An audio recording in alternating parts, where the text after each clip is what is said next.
Hey, KY Whitetails, another episode of Chasing the Dream. Well, in this episode, what I want to talk about and how this all came about.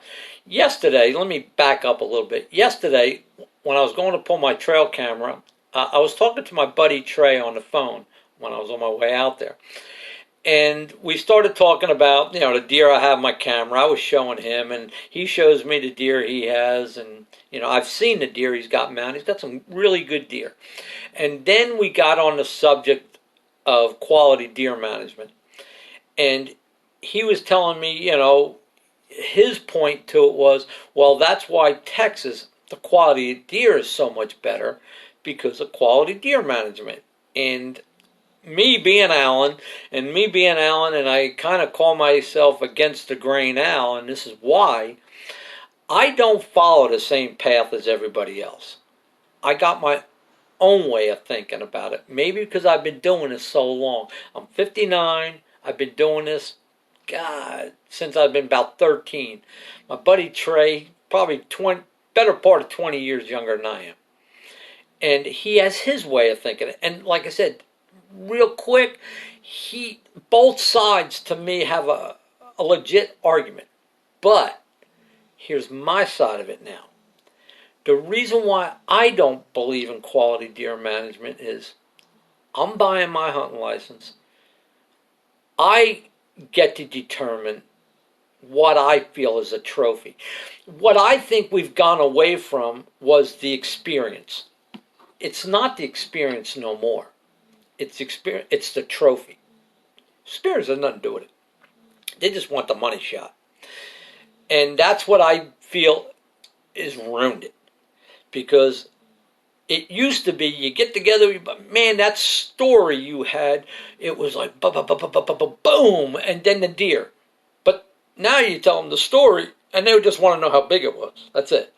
Has nothing to do with it. They didn't even hear the story. It's the deer. And that's what I think is ruining hunting. And I mean, it is good. If you're the guy out there that wants a trophy buck, then that's great. You're looking through deer. You're going, okay. But the worst part about it, and you could see it, is these guys, and I've talked to my friends. I got a friend in New Jersey, friend in South Carolina. I got friends I hunt in Kentucky. They let these deer, they'll eat their tags. And I see these hunting shows, and they talk about don't let a deer walk the first day that you're shooting the last. Isn't that a shame that you got to actually feel that way? It's not that, why don't you it's the experience and not determine what you were going to shoot. Not really what's on his head. I know we got to have, to a point, you got to have a standard somewhere. In some states, and how I grew up, it was, if it was 3 inches, and they used the 3-inch for antlers, just so you knew it was a buck, so you knew you were killing a buck. They wanted so many bucks dead, so many does dead. So that was fine. But if you want to wait for a giant one, that's your prerogative. But why should it be a law that I have to wait? It has to be a certain spread, has to have so many points. And people are going to argue the fact, well, what are you going to do? Just start shooting all your deer? And all you're going to have is little ones? No, you're not. Because, like I said before, it takes a lot for that deer to every year to make it to a trophy. That's why they're not, even to this day, they're not around every tree. But the argument I have is, so what? What happens if I don't want a trophy?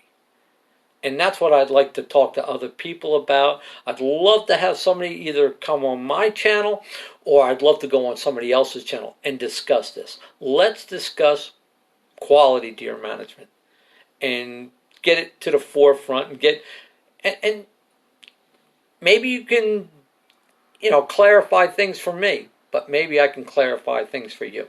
With that, DAKY Whitetails, get out there, keep chasing the dream.